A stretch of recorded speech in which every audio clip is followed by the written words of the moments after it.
제 영상을 보고 나서도 공부할 마음이 사라지지 않는다면 바로 공부 시작하세요. 그래도 괜찮습니다. 그리고 반드시 공부하셨으면 합격하셨으면 좋겠습니다. 구독과 좋아요는 꼭 부탁드립니다.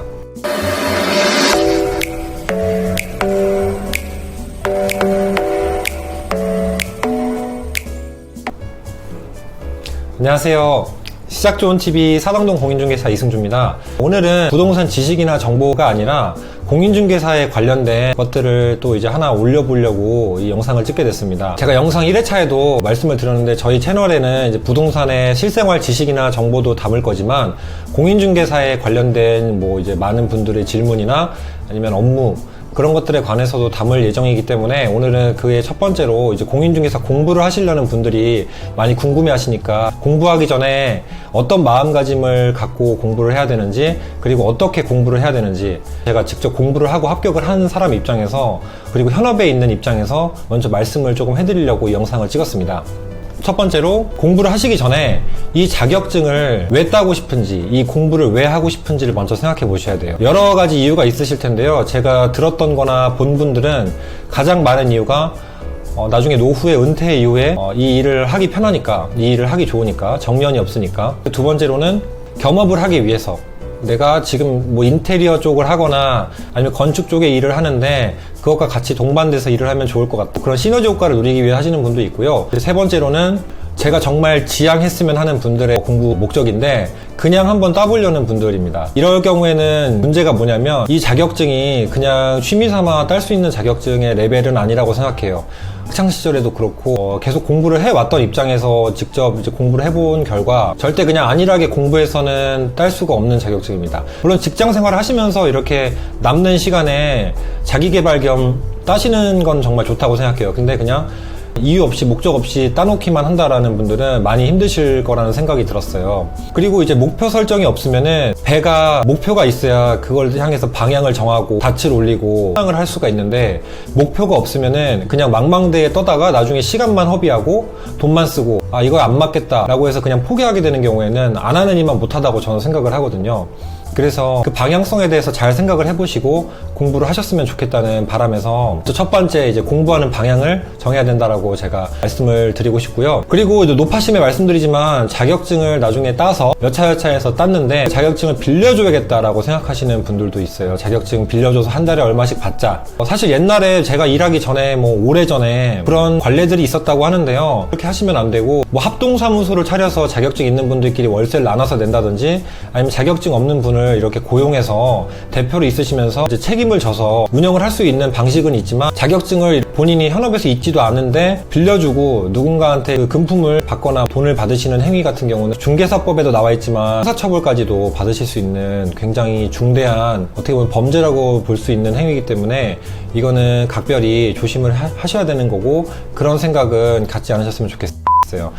물론 많은 분들이 어떤 사업체든 간에 굉장히 큰 청사진을 그리고 공부를 하시거나 이제 일을 진행하시는데 제가 생각하기에는 사업계획서라는 것도 어떤 사업이든 필요하지만 항상 맥시멈이 아닌 미니멈을 생각하고 임해야 된다고 생각해요. 이거에 대해서 최소 경비가 아니라 최대 경비를 잡고 그걸 기준으로 무언가 일을 하고 지출을 생각해야 조금 더 예산이 맞고 시간 같은 것도 할애하는 게 최소 시간을 할애하는 게 아니라 최대 시간 할애할 생각을 계산을 하셔야 그거에 어느 정도 좀 맞는 경향이 있더라고요. 먼저 첫 번째로 이제 공부하는 방법에 대해서 방향에 대해서 잘 정하시고 이쪽 공부를 시작하셨으면 좋겠다는 일단 내용을 말씀드리고 싶고요.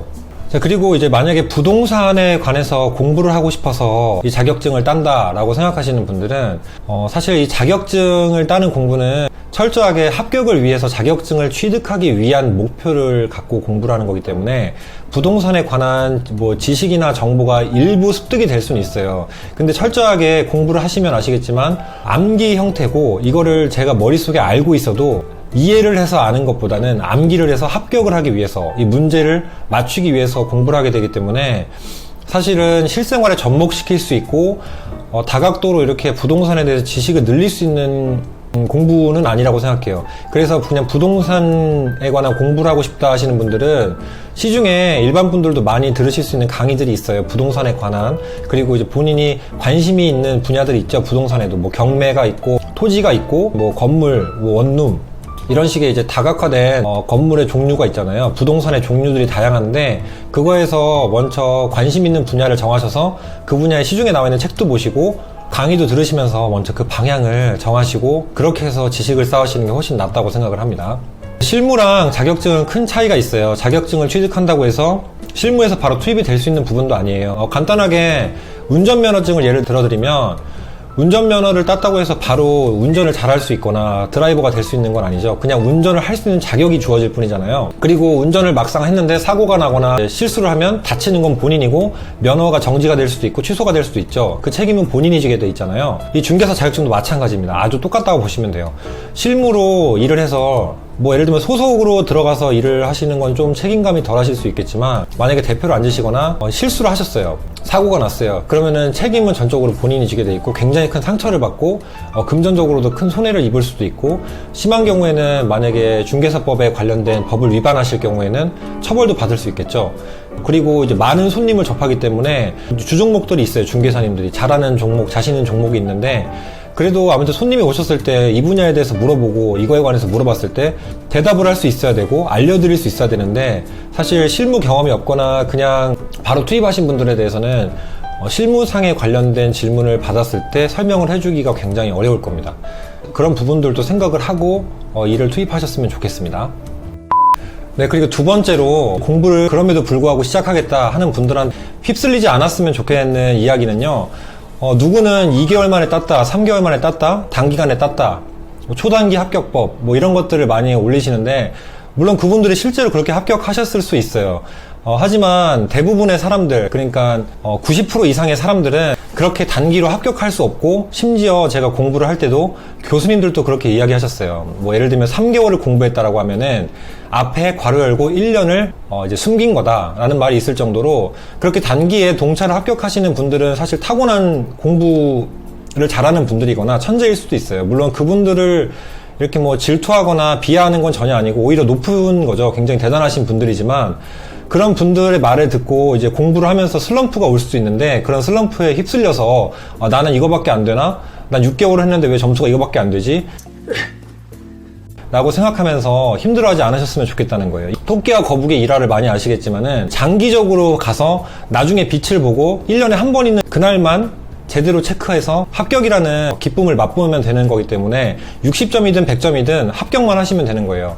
그러니까 중간에 슬럼프가 무조건 한 번 오게 돼 있고 이런저런 말들을 들으면서 많이 휩쓸리게 될 텐데 그런 것들은 전혀 신경 쓰지 않으셔도 되고 공부를 하면서 차라리 유익한 정보를 찾아보시고 교수님들 말씀을 그러니까 본인이 강의를 들으시거나 현장 강의를 듣거나 인터넷 강의를 들어도 교수님들 말만 따라가면 되지 합격 선배들도 조언이 될 만한 얘기들만 가려서 들으시고 이런 것들은 하지 마라 이런 것들을 해라 공통된 얘기가 있어요. 그런 것들만 가려서 들으셨으면 좋겠고요.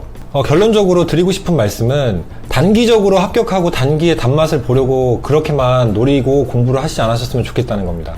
그냥 꾸준하게 만약에 공부를 하기로 마음 먹었으면 최소 1년 정도는 내가 알차게 꾸준하게만 따라서 공부를 하겠다라는 마음가짐을 갖고 공부를 시작하셨으면 좋겠습니다. 네, 세 번째로 이제 공부를 하시기 전에 아무래도 내 성향을 좀 파악해보고 싶다 하시는 분들은 실무를 먼저 경험하시길 추천드리는데요.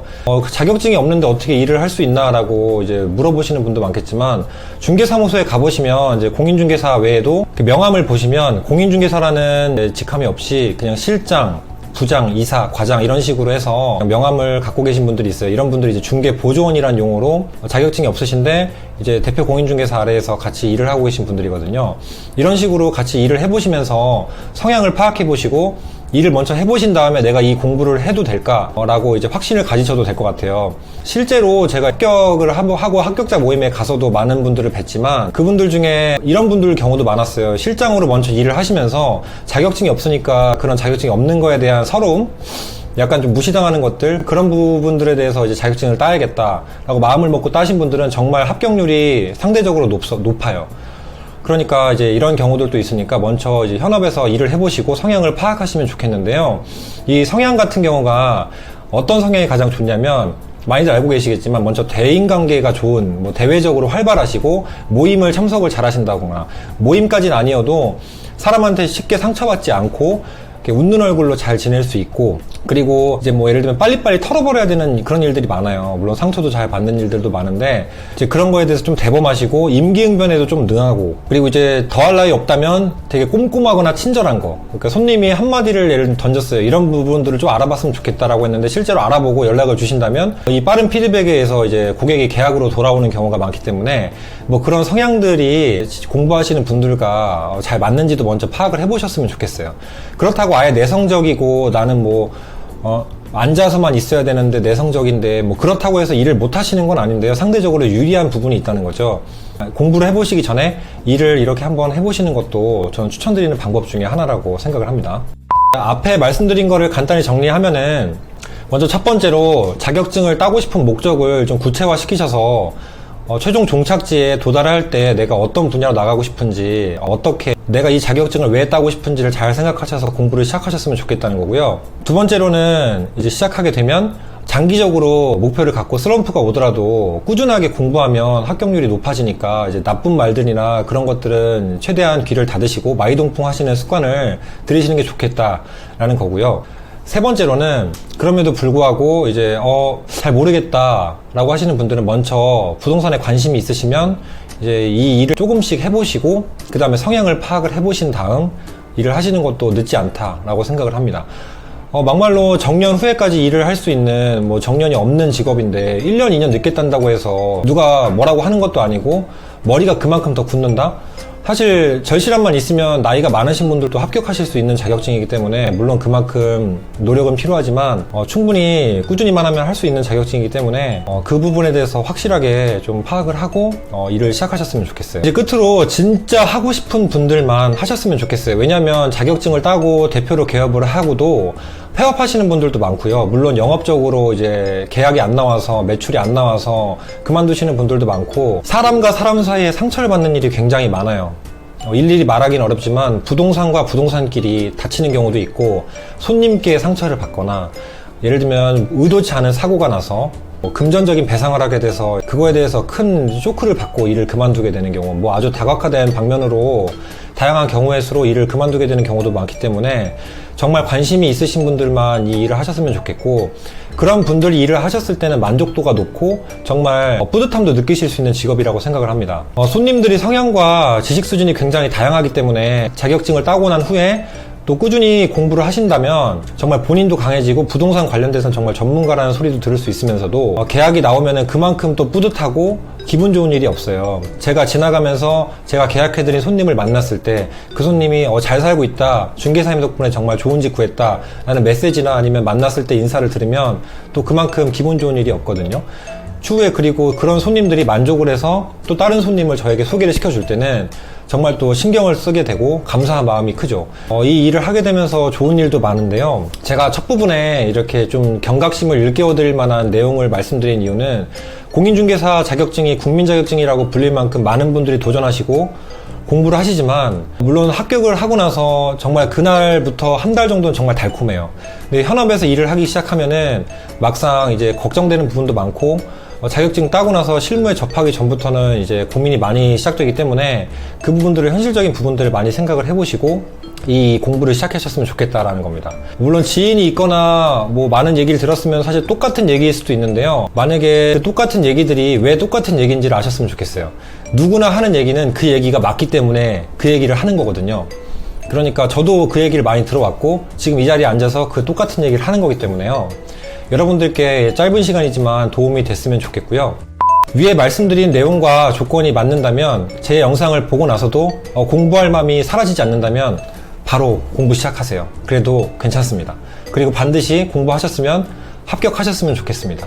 그래서 나중에 저한테 제 영상 보고 합격했다는 댓글이라도 하나 달아주시면 제가 정말 기분이 좋을 것 같습니다. 그럼 오늘 짧은 영상은 아니었지만 영상 봐주셔서 감사하고요. 날이 추운데 감기 조심하시고 오늘도 좋은 하루 되셨으면 좋겠습니다. 그리고 제 영상이 도움이 되셨으면 좋겠습니다.